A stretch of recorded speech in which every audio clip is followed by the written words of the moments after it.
Hello, I'm Donna Lowry, host for Georgia Public Broadcasting Lawmakers. Welcome to the Atlanta Press Club Loudermilk Young debate series from the studios of Georgia Public Broadcasting. This is the general election debate among candidates for governor. Let's meet the candidates for this debate. They are in alphabetical order. Stacey Abrams, a Democrat, is an attorney and former state legislator. Shane Hazel, a Libertarian, is a veteran and podcast host. Brian Kemp, a Republican, is the incumbent governor for the state of Georgia. Now let's meet our panelists. Jennifer Bellamy is an anchor for 11 Alive in Atlanta. Greg Bluestein is a political reporter for the Atlanta Journal-Constitution. And Chuck Williams is a reporter with WRBL in Columbus, Georgia. For complete rules on today's debate, please visit the Atlanta Press Club website, atlantapressclub.org/debates. To start the debate, each candidate will be asked 2 questions. Candidates have 60 seconds to answer each question. Chuck Williams, you get the first question of Stacey Abrams. Thank you, Donna. Ms. Abrams, public opinion polls in our state show support for the right to abortion, Medicaid expansion, and banning assault weapons. You are on the side of public opinion in each of these issues, yet you are behind in almost every poll. Why? First of all, thank you so much for having me, and I appreciate the opportunity to address the communities of Georgia. The reason people are on my side are because I'm on the right side of history and on the right side of the issues. But we also know that polls are a snapshot. The question is, who are they taking a picture of? When I'm going across this state, the people I'm talking to are excited about this election, but they also know that they're often left out of the conversation. Students who have found themselves struggling to finish college because they don't have access to financial aid. Families that are struggling to decide between food on their table and healthcare costs. Families facing rising prices. And everyone I've met is afraid of the gun violence and the rising violence in the state. I do not believe that I'm behind. I believe that I'm making the case for Georgia, the case for electing me as the next governor, because the current failures we have seen in this state are not only damning, they are disqualifying. And over the next few years, we have an opportunity to change the trajectory of the state. And I look forward to leading our state forward. Thank you very much. Greg Bluestein, it's your turn to ask a question of Brian Kemp. Thank you, Donna. Governor, in recent weeks, 2 recordings have surfaced in which you left the door open, or you appeared to leave the door open, to questions about whether you'd push to ban emergency contraceptives and whether you'd back a statewide ban on the destruction of embryos. Can you tell us right now whether you'd push for these measures or any other additional restrictions on abortion now that the 2019 law is in effect? No, I would not. I mean, look, we were at many campaign events. People come up, secret recordings, couldn't completely understand the conversation that's going on, but no, that's not my desire to do that. Georgians should know that my desire is to continue to help them fight through 40-year high inflation and high gas prices and other things that our Georgia families are facing right now, quite honestly, because of bad policies in Washington, D.C. from President Biden and the Democrats that have complete control. And thankfully, working with the Georgia General Assembly, we've been able to work to help give some relief to people despite what's happening in Washington, like giving a income tax credit back to our citizens, cutting taxes, also suspending the gas tax since March now, $800 million of relief for our hardworking citizens. So that is what my focus has been on, and it's what it will continue to be on. Thank you very much. Jennifer Bellamy, your question for Shane Hazel. Mr. Hazel, Georgia seems to be struggling right now in dealing with how to legally take on the issue of cannabis in the state. What do you think needs to be done here? How should Georgia address the issues surrounding marijuana? I guess a perfect question for a libertarian. We believe that cannabis is a plant that grows from earth naturally, and the hubris that the federal government has shown in making a Schedule I drug while also holding patents on it is one of those things where we find it somewhat laughable. And it is. It is a right of people. It is medicine. It is something that we can add to our industry here in Georgia and really displace a lot of what comes in from outside of Georgia. This is a huge win for Georgia. We have a great agricultural sector. We can grow 2 bumper crops of cannabis every year. The idea that it is still illegal and that Brian Kemp has talked about this and tweeted about it as it is a good thing when we make cannabis bust and cannabis bust only is a real sign that the government in Georgia is using it for the prison industrial complex, for the law enforcement complex to go after communities that would like to see freedom in this area. So it's a right. That's how we see it as libertarians. All right. Thank you very much. You have a rebuttal? Yeah, I would just like to make sure people at home know that I have been doing exactly what I told them I would do when I was campaigning for governor, and now that I am your governor. We have been going after street gangs and drug cartels. So the things that we're tweeting out there is when our great men and women in law enforcement are making drug busts, not from recreational users It's a plant. and other things. But that's what my focus is on. All right. Thank you very much, gentlemen. Greg, please ask a question of Stacey Abrams. Yeah, Ms. Abrams, in 2018, you didn't concede defeat to Governor Kemp, and you talked to systemic problems with the state's election system. This election, do you commit to accept the outcome of the vote, regardless of what it shows? And do you stand by your use of words like rigged 4 years ago to describe the state's election system?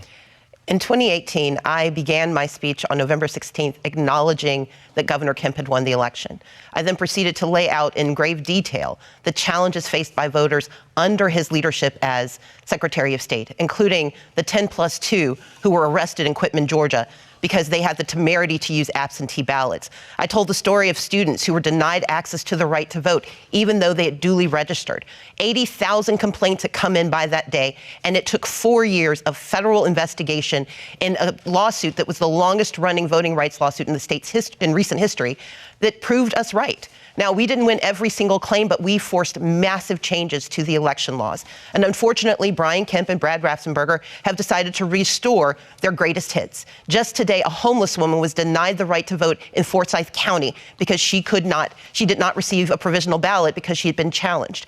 As governor, I intend to stand up for the right to vote. I will always acknowledge the outcome of elections, but I will never deny access to every voter, because that is the responsibility of every American to defend the right to vote. Thank you. Brian Kemp, rebuttal, 30 seconds. Well, I would just say that Ms. Abrams is going to do a lot of attacking of my record tonight because she doesn't want to talk about her own record.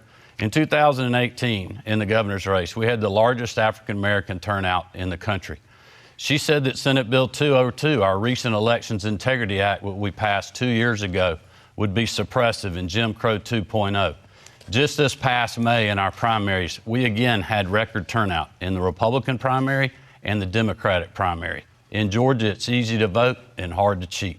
And I'd like to add just a second here, as the libertarian. 30 seconds for you. Although you will push for people to have access to going to the polls and voting, you're not pushing ballot access. This is a huge oppression for people like the third parties, the people that want to get their people on the ballot. We have, I think, 20% Democrats, 20% Republicans in the state of Georgia. That leaves 60% of people in Georgia unrepresented by ballot access laws that both of them support. 30 seconds, Ms. Abrams. Actually, to correct Mr. Hazel, I co-sponsored legislation to expand ballot access because I agree with you that third parties should have better access to the right to vote in the state of Georgia.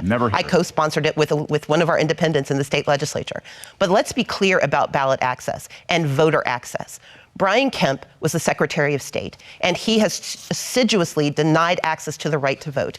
We know that the right to vote is the only way that we can make the changes we need in the state, the only way we can make the changes we need in this country, whether it's access to the right to an abortion, the ability to take care of our families. We need a governor who believes in access to the right to vote and not in voter suppression, which is the hallmark of Brian Kemp's leadership. Thank you very much. We're going to move on. With all due respect, I was called out. I would like to just the record reflect, as my time as Secretary of State, I'm the person that created the online voter registration system in this state, where any Georgian can vote, register to vote 24 hours a day, 7 days a week.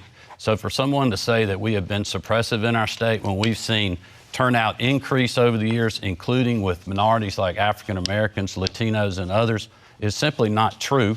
And again, Ms. Abrams is going to lie about my record because she doesn't want to talk about her own. All right, we're going to move on here. And that's the case. We're going to move on here, Mr. Hazel. Jennifer, your question for Brian Kemp.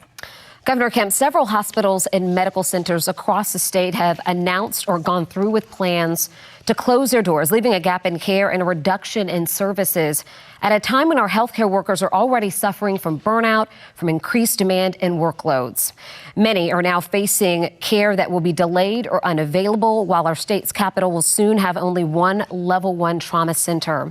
What will you do to ensure Georgians have access to critical healthcare services and hospitals? Well, I would just remind voters at home there's also hospitals being built across this state and new options for people for health care. Look, the AMC situation was something that was thrown on a lot of political leaders, including me.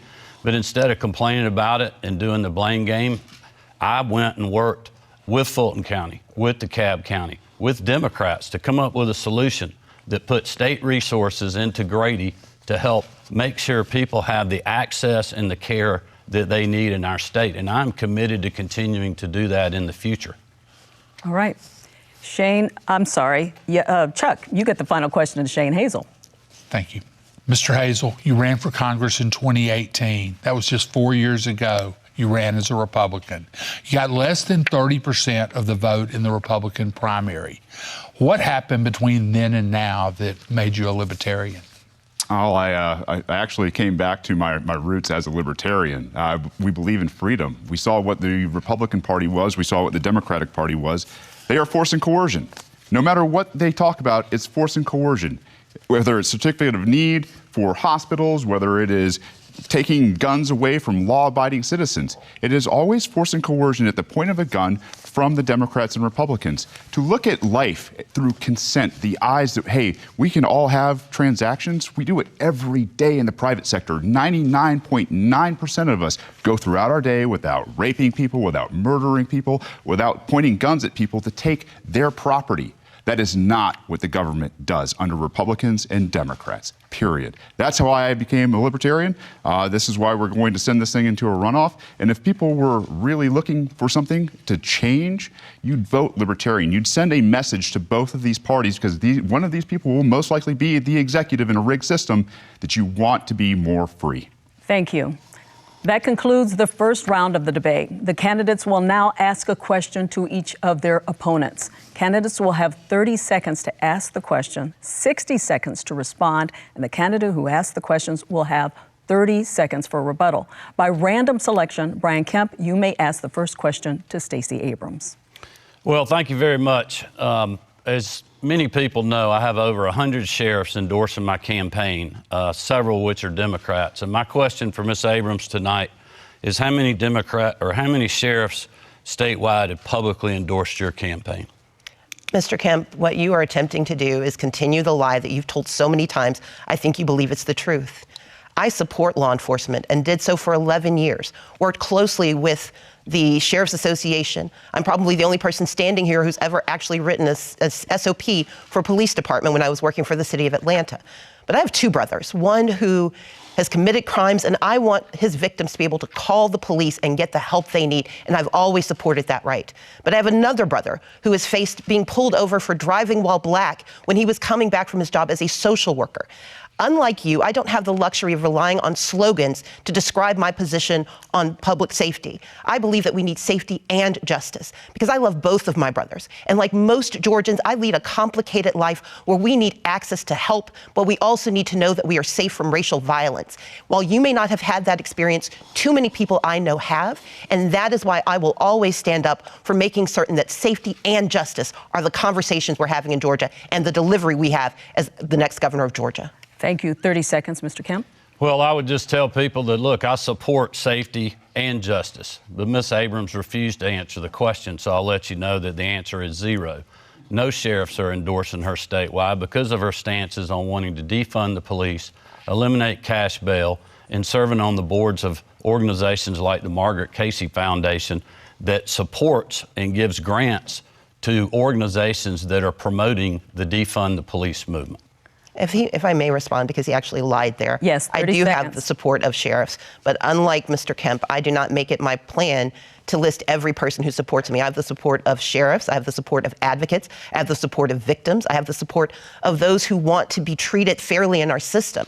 I have to have conversations with the entirety of Georgia. I don't have the luxury of being a part of a good old boys club where we don't focus on the needs of our people. And that is why my mission has been to put out very concrete plans explaining how I will serve justice, how I will serve safety, and how I will serve the citizens of the state of Georgia. 30 seconds, Brian Kemp. Well, look, I would just tell people, I know Ms. Abrams is upset and mad because these are things that she said. This is not me making this up. This is things that she said in interviews that she's done, and she's sitting on organizations that you can go look at the facts yourself. And that's why the men and women in law enforcement want a governor that is going to stand with them, who has been with them, not only to have their back, but also stand shoulder to shoulder on things like civil unrest and going after street gangs and human traffickers. Thank you very much. Stacey Abrams, you get the next question for Shane Hazel. Mr. Hazel, Republicans and Democrats have raised the alarm over the rise in the Chinese Communist Party-backed companies purchasing American farmland. To date, they've purchased more than 1 million acres of farmland in the state of Georgia. Would you agree with Mike Pompeo that allowing those purchases in the state of Georgia is a sign of madness? And would you be concerned about the national security implications of the Chinese Communist Party purchasing this land with the support of the state of Georgia? I see the setup for this question. I understand why it was projected at me. As libertarians, we believe that you own your property and that the state can't take it away from you and can't sell it or can't determine who you sell it to. The CCP, obviously, which is going through its own internal unrest right now, I believe is probably purchasing this with things like central bank digital dollars and yuan, which are also coming down to a critical nature where people are in uprising in China. What we need to look at is how these purchases are being made. Are we accepting fiat, CCP yuan in Georgia as an actual currency? It's about as good as the US currency, the fiat currency that we're about to have hoisted on us in terms of a CBDC. I'm not going to tell you or anybody else as governor how or who to sell your property to. And I imagine that in the end, the free market will work itself out. Thank you. Stacey Abrams, 30 seconds. The state of Georgia is watching our farmland be purchased by the Chinese Communist Party. And while that is not normally a conversation that we have, it is something that we should be concerned about. Agriculture is our #1 industry, and Georgia has 13 military installations. The fact that the state of Georgia is working with the Chinese Communist Party, using one of their technologies that both Donald Trump and Joe Biden have warned is very much a national security threat, should be of great concern to every Georgian. This is not about being concerned simply about who's owning the land, but it's about how much access to our information they have because of this state. Thank you. Shane Hazel, you may ask your question of Stacey Abrams. Yeah, I'd agree with you. The military-industrial complex is a big problem. It is. And the fact that we have people trying to come here to, I don't know, get a backdoor into our military, I think one of the things we should be talking about as Georgians and as executives is the Defend the Guard Act, where our military has been used very, I don't know, haphazardly around the world to go and take resources from the Middle East or now in Mr. Ukraine. Hazel, your question. This is my question to who? To Stacey Abrams. Oh, we've already switched gears. Yes. My question to you, I'm sorry. It's okay. I have hearing problems, guys. My question to you is, I mentioned CBDCs. As the executive of Georgia, when we come into a CBDC from the Federal Reserve, will you, as the executive, accept this CCCP-style currency? I believe that the conversation about currency is a complicated one. And part of the challenge we have is how this currency is transmitted, the very real security threats with digital currency, the hacking and mining of that digital currency should concern all Georgians. As the governor of Georgia, I will work very closely with the Federal Reserve, but also with the innovators and the entrepreneurs who do see an opportunity. But before we take a step forward that could put us at risk, our responsibility is to understand the complexity of what is happening with these transactions. And as exciting as it is, we also know it's deeply problematic when we do not have the adequate safeguards in place. That's one of the reasons I've raised concerns about WeChat and about the purchase of farmland. But what we know overall is that we need a governor who's conversant in these issues, who understands that, for example, in the state of Georgia, we have access to $3.5 billion in American currency that could be delivered tomorrow to save our hospitals and to save our lives. But our current governor has refused to accept those dollars. My intention is to do what's best for the state of Georgia every single day. Thank you. Shane Hazel, you get a 30-second rebuttal. Yeah, working with the Federal Reserve, who's got us into the mess that we are in right now because of a centralized fiat currency, it will be absolutely worthless. They will be dangling carrots in front of the governor, in front of the executives, in front of the legislature to do exactly what their mandates are. If they are mandating that they take the property of people, then they will do it. If they want to invade your homes, your privacy, your businesses, they will do it because of CBDCs. All right. Stacey Abrams, please ask your question to Brian Kemp. Absolutely. Mr. Kemp, under your leadership, there is currently a 100-year gap between minority-owned businesses and majority-owned businesses. Although minorities comprise 48% of the population, they only generate 12.2% of the business revenue in the state. And under every analysis that we have seen, it will take 100 years to close that gap, given the current process that you have in place. You served 4 years in the Senate, 8 years as Secretary of State in charge of businesses. You served 4 years as governor. What are your concrete, specific, targeted plans to decrease and address the racial equity gap currently facing contracting and purchasing for minority-owned businesses? Governor Kemp? Well, I would remind Georgians that the first part of my plan was keeping our state open for business and allowing all business people and working Georgians to work when Stacey Abrams was criticizing me for doing that. Also pushing to get our kids back in the classroom when, again, Stacey Abrams was criticizing me for doing that. A lot of Georgians, including African Americans and other minorities, cannot go to work if their kids are not in the classroom. We have the lowest unemployment rate in the country for African Americans. We also were named we're in the top 10 of the states for black entrepreneurship in the state of Georgia. So our economy is incredible, and we will continue to work with all of those entrepreneurs in the days ahead and working class Georgians, because we are the ones that have been fighting for you when Miss Abrams was not. We were giving tax refunds. We were doing tax cuts. We were suspending the gas tax to help you deal with 40-year high inflation when she was criticizing us. Stacey Abrams, 30-second rebuttal. I would point out that Mr. Kemp did not address the needs of purchasing and contracts for black and brown-owned businesses, which is what he has refused to do for the last 16 years.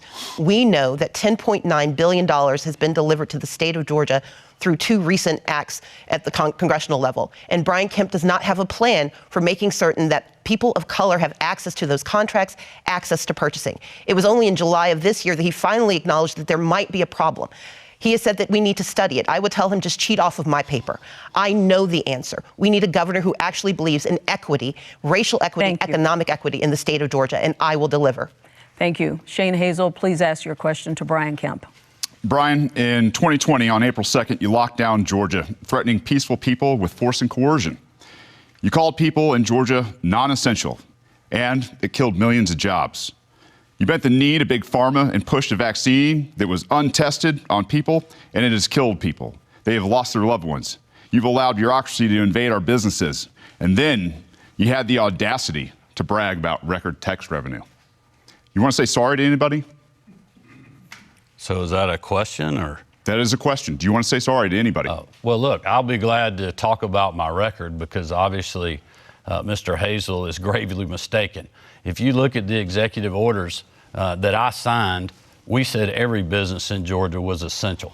There was a few that we asked to help us stop the spread, flatten the curve, build PPE supplies and hospital bed capacities, because unlike him, I was getting the calls from hospitals saying, hey, we are out of surgical gowns. We're out of masks. We need ventilators. And we were literally working 24/7 to supply those items while also keeping our economy open in this state.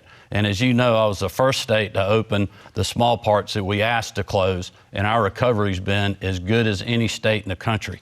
We have had 2 record years of economic development because of our business environment, working with the General Assembly to make sure that we're putting Georgians first and Georgia businesses and Georgia workers first, and that's what I'm committed to continuing to do. 30 seconds, Mr. Hazel. You should have put Georgia freedom first, period. You didn't have the power to lock down businesses, and you signed the executive order on April 2nd. It was clear as day. I sat there and watched you do it, and I was like, there is no coming back from this. The idea that I guess the default was to lock down Georgia instead of trusting Georgians with their freedom to adapt in a time of very changing circumstances, I think is a tyrant move, and I think the left and right are fascist and communist socialists, whereas we're talking about real liberty, trusting Georgians with those decisions. Thank you, Mr. Hazel. Brian Kemp, you have the final question in this round for Shane Hazel.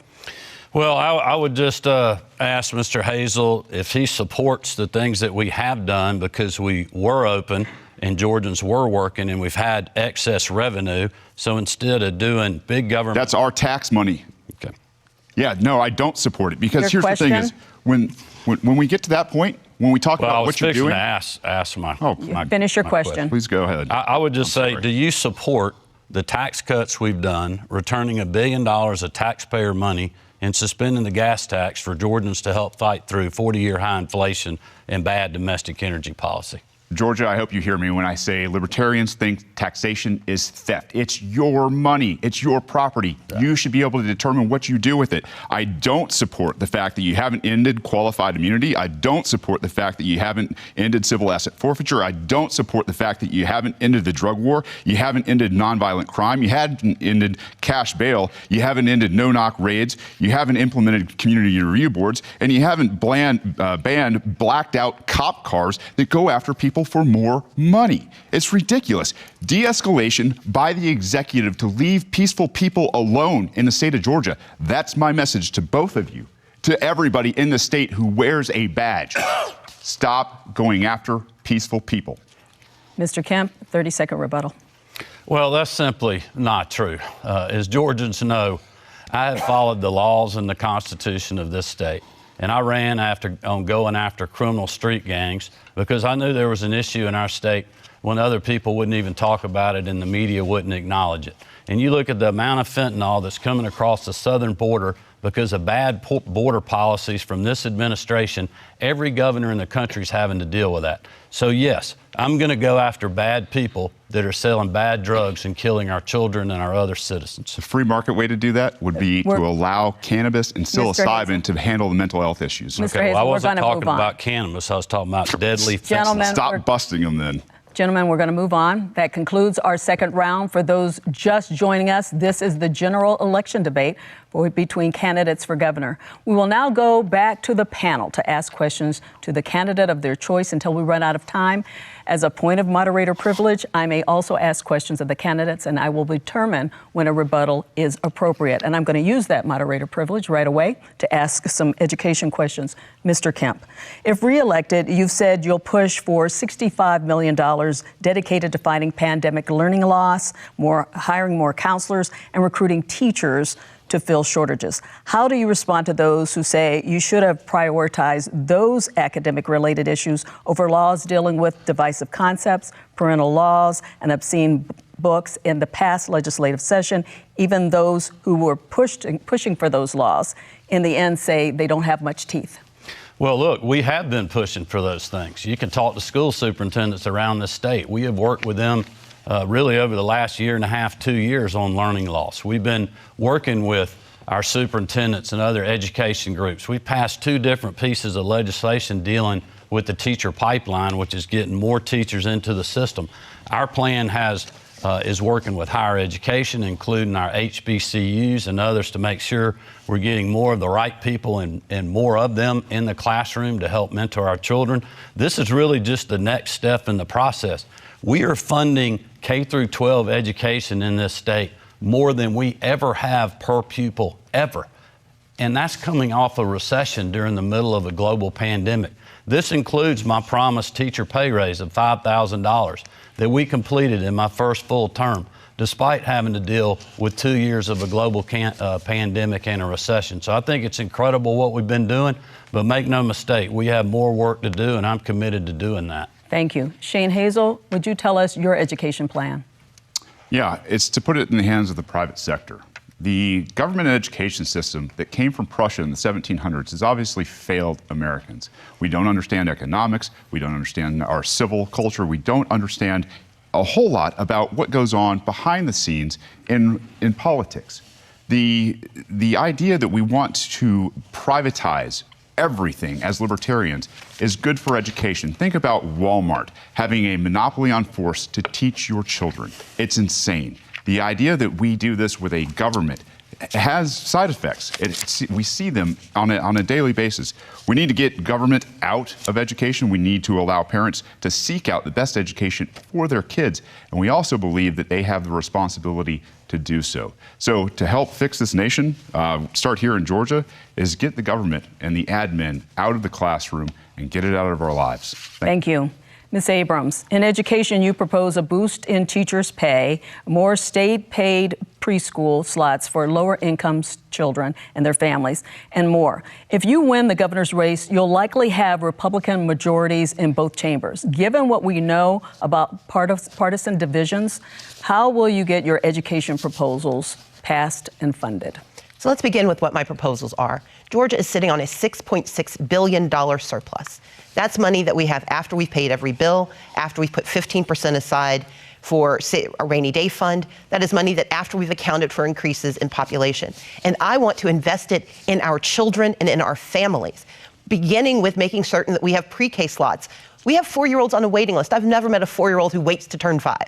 But we can solve that problem with the money we have right now. We can also give an $11,000 pay raise to our teachers instead of a $5,000 pay raise on layaway. We can make certain that we are increasing access to the pipeline because teachers aren't in the pipeline because they can't make enough money to take care of themselves and their families. And that is why under this governor, we have a 67% retention rate. Any other CEO who lost more than 30% of their workforce would be fired. And that is why my plan is to use the resources we have today to plan for today and tomorrow. We've got the money, and we have economists in Georgia and national economists who have looked at my plan, and they say it works. Check my plan out at StaceyAbrams.com. Check my math. It works. Thank you. 30 seconds. Yeah, I'd just like to let people know that, look, my plan is to use the revenue that we have because we've been open. If Stacey Abrams had been your governor over the last 4 years, you wouldn't have that excess revenue because she wanted the state to stay locked down and criticize me when I opened it back up. We have, in fact, been using this revenue and will do so in the future to do another income tax refund and put the money back in your pocket. We're also going to do a property tax relief grant one time that helps you with rising property values and rising property taxes that the counties are not rolling back. Thank you very much. If I may respond, because 30 seconds. This is going to go back and forth between the Democrats and the Republicans. If they keep attacking each other, I'm going to say we've got this to as a move on. homeschooler, Ms. Abrams, 30 seconds. For Mr. Hazel, we've got to move on. We're not going to be excluded from this. I'm not excluding you, but he did refer to her, so we are going to have her speak first. You're going to take money and property from people that don't even attend your schools because they don't agree with them. We want to move on. Ms. Abrams? I want to point out 3 things that were inaccurate. One, I urged caution because any leader should privilege the lives of those they serve. 38,000 people died in Georgia. We have one county where 1 in every 100 Hancock County residents perished under this governor. And so, yes, I urged caution. But I also urge good math. We have the money in our accounts to do what is right. Money not delivered by Brian Kemp, money delivered by federal Democrats, and money that is delivered by hardworking Georgians who have generated the surplus, and they deserve investments in their lives. And the income taxes that we keep hearing about, 50,000 people are getting $500 million. The rest of us are going to see $193. Thank you. That is not a good return on investment. Shane Hazel, 30 seconds, please. It's and then stolen we have money. To move on. All of it's stolen money from people who have property. The fact that we have property tax in America has got to be one of the most un-American things I've ever heard of. There are a lot of us at homeschool because we don't believe in the government school system, and we are still fleeced every year to the tune of thousands and thousands of dollars to pay for a broken school system that we don't agree with. That's right. Both of you guys. Well, Donna, sorry. with all due respect, Ms. Abrams called me out again. All right. About these 30 seconds, and then we really are going to move on. But the federal money that we're able to use right now and spend is because our state was open, and we didn't have to use this federal money to backfill state revenues, which has put us in an incredible position to move forward in our state. Mr. Kemp, we're one of several states that have had the same exact experience. It is disingenuous. State government to claim and not having done a this on your conversation. own. We're going to move on. It's the people's We're- money. We're going to move on, gentlemen, and Ms. Abrams. Greg Bluestein, you have the next question. Ms. Abrams, I want to go back to one of Donna's underlying questions, which is the how issue. Absolutely. You've staked out dozens of policy proposals that would have to win approval from lawmakers, including Medicaid expansion, including several of the proposals you outlined here today. But it's highly likely the legislature will remain in Republican control. How are you going to win approval of these measures when in the face of staunch Republican opposition? Well, I don't actually believe there is staunch Republican opposition. I served in the legislature for 11 years, and every day during my tenure, I worked across the aisle to get good done. They put it in my title. I was minority leader, meaning I couldn't win unless I could work with others. That is why I'm the only person I know of who got an A rating from the Georgia Chamber of Commerce and the Friend of Labor Award for the same work in the same year. The work that I do is working with people to find out how we get solutions. Medicaid expansion is a perfect example. We have 19 hospitals at risk of closure, joining the 6 hospitals that have closed under this governor. We are sending a Brinks truck of $3.5 billion of our money to Kentucky, to Louisiana, to Ohio, because this governor will not accept the money. And the resources that we need in our state will come to our state when we have leaders willing to work across the aisle to bring our money home. But it's more important than that. It's about how do we take care of our families? How do we make certain that we're addressing high housing prices? How do we tackle the issue of gun violence? How do we support our freedoms and protect our people? And we need a governor who can do the math, but also do the morality of making sure we take care of every single Georgian. Thank you, Ms. Abrams. Governor Kemp, you have 30 seconds. Well, I would just say that one way we deal with gun violence is to take the bad people that are doing the shootings and lock them up and not in cash bail like Ms. Abrams wants to do. But listen, she's also said that the silver bullet on health care is Medicaid expansion, adding 650,000 people. Well, there's been 600,000 people added to the Medicaid rolls since I become governor. And the problem is it's a broken government program that she wants the government decide your health care that will also kick 200,000 private citizens off their private sector health care. Thank you. If I may respond. 30-second rebuttal. Just talk about he this. called just for her a name. second. Ms. Abrams, you have a 30-second rebuttal. This is ridiculous. Number one, Medicaid expansion will allow 500,000 Georgians who are working people to get access to health care. That is a good thing in a state where we have people dying every day from cancer, from issues with health, issues with diabetes, issues with heart disease. But number two, the 600,000 people that he references who are on Medicaid, they are put there because of the public health emergency. And when that ends, they will lose health care, which will add more people who are on the streets unable to get health care. Under this governor, we've lost 6 hospitals. We have ambulance wait times that are excessive, and our people need relief, and they need their money back. I would like to weigh in. We as a veteran here. want to give our panelists a chance to ask more questions. So, we're just going Chuck back and Williams, forth. it is your We're just turn going to back ask a and forth. question, Mr. It's insane. Governor, the Democrats have controlled the U.S. Senate for 2 years because Georgia shifted from 2 Republicans to 2 Democrats in January of 2021.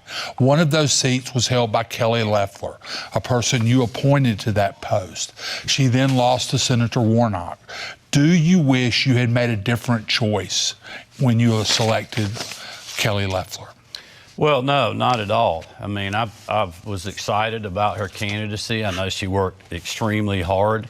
It was a very challenging environment in 2020. And I think it goes to the point that in 2020, watching that election, I learned a lot of lessons. You know, a lot of the things that we haven't been doing with the ground game from a political perspective, we are now doing. Making sure that when we're campaigning, that we're making sure what we know the differences are with the candidates, but also we got to be for something. And what I'm for is doing another $1 billion tax rebate, for doing property tax relief grants, for continuing to strengthen rural Georgia and run rural broadband like we have been doing, that we started this program long before the pandemic hit. Doing economic development projects where 74% of the investment of over $30 billion over the last 2 record years is going to rural Georgia.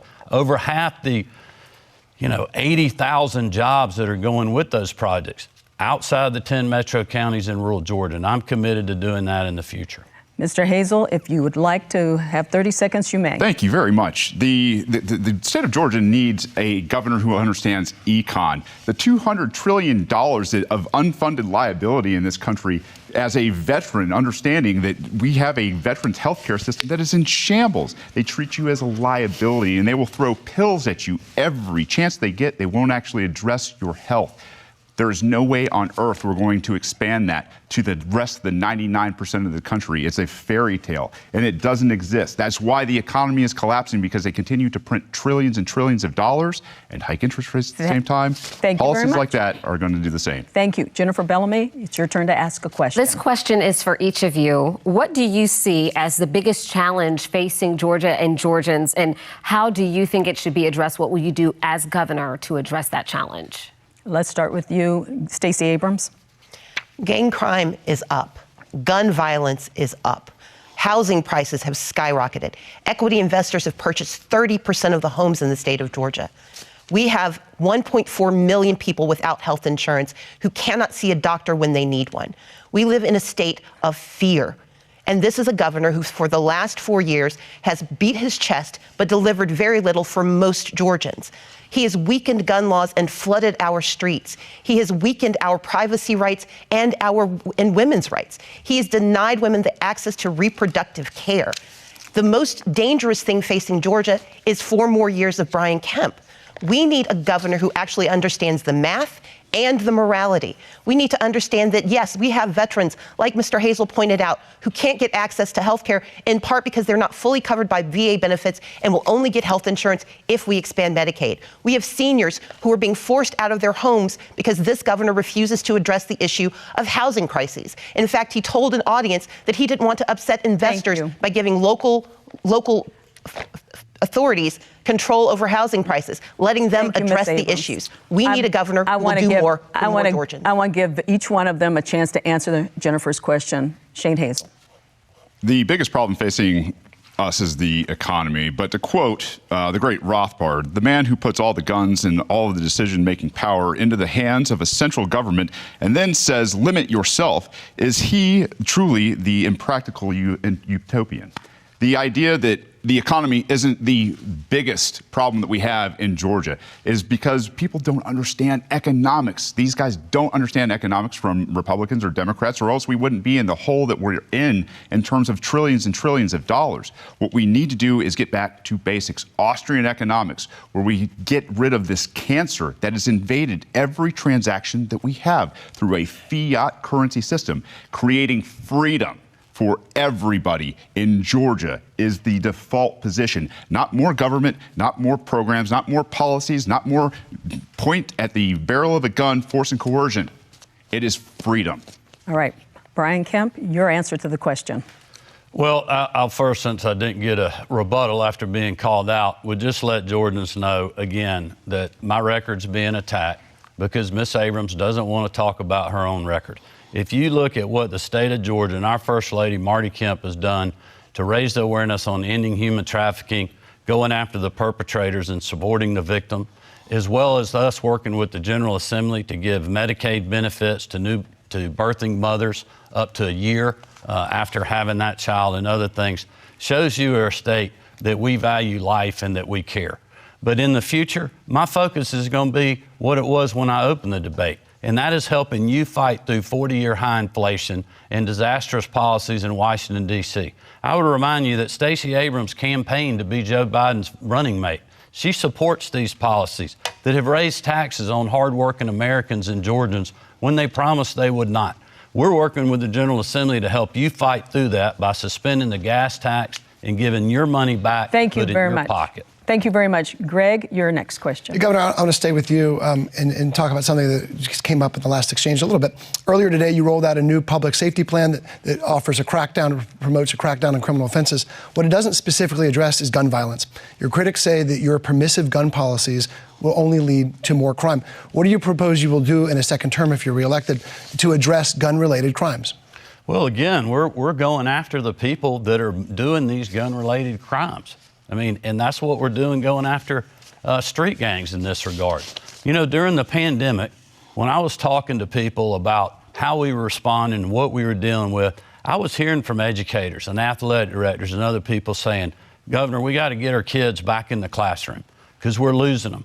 We're going to lose them a decade of children because these kids that we're recruiting when they're 13, 14, 15 years old to be on the ball field or be in the band or be on the robotics team or what have you, extracurricular activity, they're being recruited by street gangs because they're not in the classroom. So those are the kind of things that we are focused on to make sure that these kids are under the right environment. And my new public safety plan is stiffening penalties for gang members that are recruiting our children. And I believe that most Georgians support that, and I'm committed to working with all law enforcement to make a dent there. Thank you. Chuck Williams. This is for Governor Kemp and Ms. Abrams. Columbus, Macon, Atlanta, and other communities have benefited from a Georgia State Patrol task force that has helped augment police coverage in those cities and some others over the last year. What can be done to make sure that local agencies that are short on officers can handle these policing duties without having to rely on the state? Ms. Abrams? Well, Yes. you actually asked Mr. Kemp first. I said for both. Okay, Yeah, it's for both. Governor. Yeah, look, I'm glad that answered that question. The crime suppressing unit that I asked Colonel Wright to put together during civil unrest when I grew tired of local elected political leaders that wouldn't let their local law enforcement go after dangerous people during civil unrest, that had no chase policies, where street racers and street gangs are terrorizing our citizens. I told Colonel Wright, I wanted a plan, I wanted to know how much it's going to cost, and I want to know who we're going to work with. And that's why the State Patrol, GBI, Department of Natural Resources, game wardens, working with the Fulton County Sheriff, who's helped us with jail facilities, the Atlanta Police Department, we went and put a plan together to start going after street racers and going after violent criminals and have more boots on the ground. We've done the same thing in Columbus, we've done it in Macon, we've done it in Savannah, and we'll do it wherever we're needed. This is not our job. We're using funds from the governor's emergency fund to help pay for these dollars. And thankfully, the General Assembly supports that because we've been in the fight when others were not. Thank you. Ms. Abrams. Street gangs did not shoot 6 Asian women going into a gun store, getting a weapon, and murdering women in less than an hour. Street gangs aren't the reason people are getting shot in grocery stores and in parking lots and at schools. Street gangs are one part of the problem, but we have a governor who has weakened gun laws across this state, flooded our streets with guns by letting dangerous people get access to those weapons. Georgia does not have a waiting period. We do not have universal background checks. And one of the few permits that we had that was helping keep us safe stopped 5,000 people who should not have had weapons from getting them, got weakened by this governor with his criminal carry law.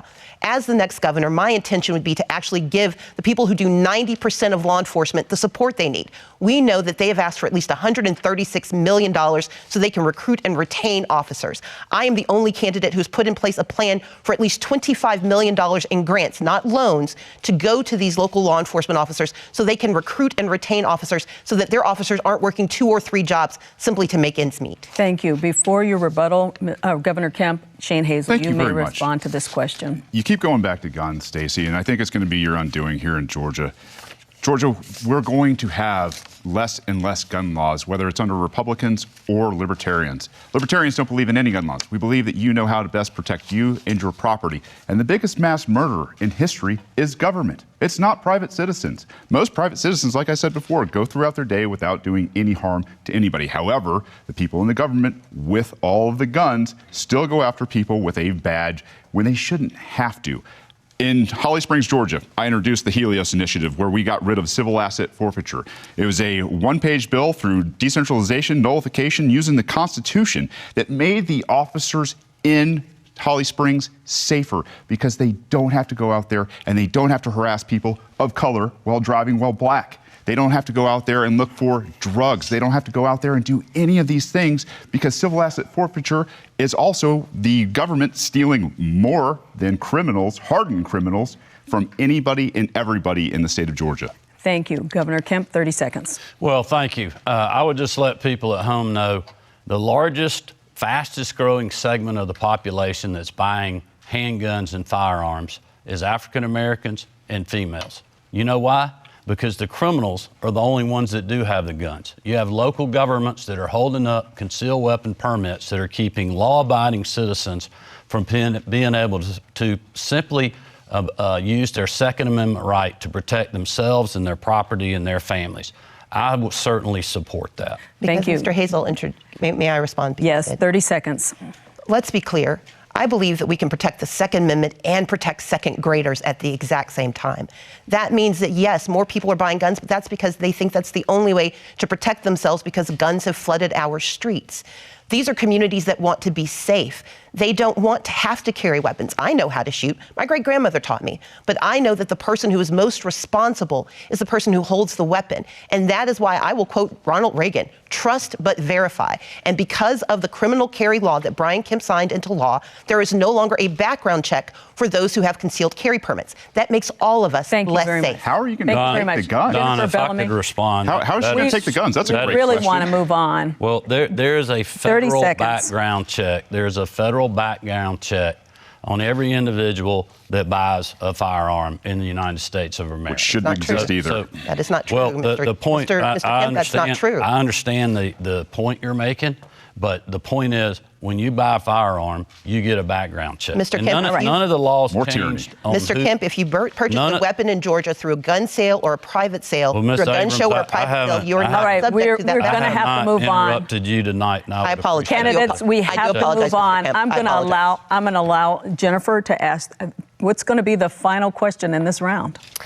A study recently showed frustration among our nation's teachers with political interference into education, with issues like COVID-19 and critical race theory presenting additional challenges to a profession that's already dealing with low pay, falling interest, and people leaving. What would you do specifically as governor to recruit, retain, and empower educators for schools across the state of Georgia, for each of you? Shall I? All right, we'll start with you, Ms. Abrams. And let me again apologize to Mr. Kemp for interrupting. This is a very important topic to me, and I apologize for my outburst. I will say that when it comes to education, we know teachers are leaving the workforce. We have a 67% retention rate, but 70% of our teachers have said they would not recommend teaching to their colleagues. That is because of low pay, because of overregulation, because of high stress, and because they believe that they are being told to teach to a curriculum that does not reflect the values and needs of our students. When a teacher is told that you have to lie to a child, which is what happened with the divisive language, the divisive concepts legislation, teachers are not being able to teach a whole history of our students. They're not able to tell their children what they need to know. As the next governor of Georgia, I will repeal those laws, I will increase pay, and I will make certain that all of our teachers can start and continue through their time well paid and well protected and well supported by the government. Unfortunately, we're running out of time, so only 45 seconds. So, Brian Kemp? Well, I would just say this is exactly why I did the $5,000 teacher pay raise that I ran on in 2018. We've also done a Parents' Bill of Rights to have parents fully engaged with their schools to make sure that they know what's happening in their kids. Quite honestly, people are tired of their kids being indoctrinated in the classroom. But we've also worked with our educators on these pieces of legislation to make sure that they make good common sense. But I would also tell you that people are tired of these issues like not having fairness in girls' sports and other things. And quite honestly, it's woken a lot of people up. So we got to continue to have good conversations like we've done with our teacher pipeline legislation, like we're doing with helping 9,000 parapros get fully certified to be in the classroom. Thank you very much. Shane Hazel, you get 45 seconds. Your question raises a lot of interesting points. A lot of these teachers, like my own wife, has left the profession of teaching to homeschool, to go to private school, to do something outside of this narrative where admin from the federal government and the state government is forcing them to teach things they don't want to teach to test. They can't stand the administration who makes six figures. It is bloated. It has absolutely gotten out of control. We need to nullify property tax. We need to let people get out of the system. We need to allow the private sector to work, because before education was put under the thumb of government here, we had some of the brightest, most well-read people in the entire world, and that's what we need to bring back. All right, thank you very much. We are running out of time, so that is all the time we have for questions. Each candidate will now have only 40 seconds for a closing statement. And Brian Kemp, you get the first closing statement. Well, first of all, let me thank the Atlanta Press Club for having us. When I ran for governor in 2018, I promised to put hard-working Georgians first ahead of the status quo and the politically correct. I said shortly after being sworn in, I would work hard as your governor every single day for all Georgians, whether you voted for me or not. I'm so optimistic about the future of our state. The lowest unemployment rate in the history of the state, the most people working, and economic opportunity in all parts of our state, no matter your zip code or neighborhood. Stacey Abrams said Georgia's the worst state in the country to live. Well, Marty, the girls and I disagree. We think Georgia's the greatest state in the country to live, work, and raise our children, and that's why I'm asking for your vote and support to keep it that way. Thank you, and God bless. Thank you. Stacey Abrams, 40 seconds. I, too, want to thank everyone tonight for your support. And I want to point out that Brian Kemp did make promises. He promised to keep us safe, but crime has gone up. He promised to protect us, and yet he's attacked our freedoms. He has promised to take care of our families, and yet the rising prices in Georgia are rising because he refuses to expand Medicaid, because he refuses to tackle the affordable housing crisis that we have, and he's sitting on $400 million of our money that he will not spend to keep us under roofs and in our homes. As the next governor, I want us to have more money in our pockets, more protections in our lives, more freedoms in our days, and more opportunity in our communities. I see all of Georgia, and as the next governor, it would be my intention to serve all of Georgia. I encourage you to go to my website, StaceyAbrams.com, and please make a plan to vote, and know that I'm asking you for your vote tonight. Thank you. Shane Hazel, you get the final 40-second closing statement. Georgia, you are essential. We are in changing times. Technology, money, politics are all changing incredibly fast. As humans, our superpower is our ability to adapt to a changing world. This power to adapt, our passion and genius is unleashed when it is free. Free from tax, free from government and their lockdowns, free from government mandates, and free from force and coercion. You know best how to adapt and run your life, and that is your right to do so. It is time peaceful people were free to take on the challenges we face. Our message to the government is simple.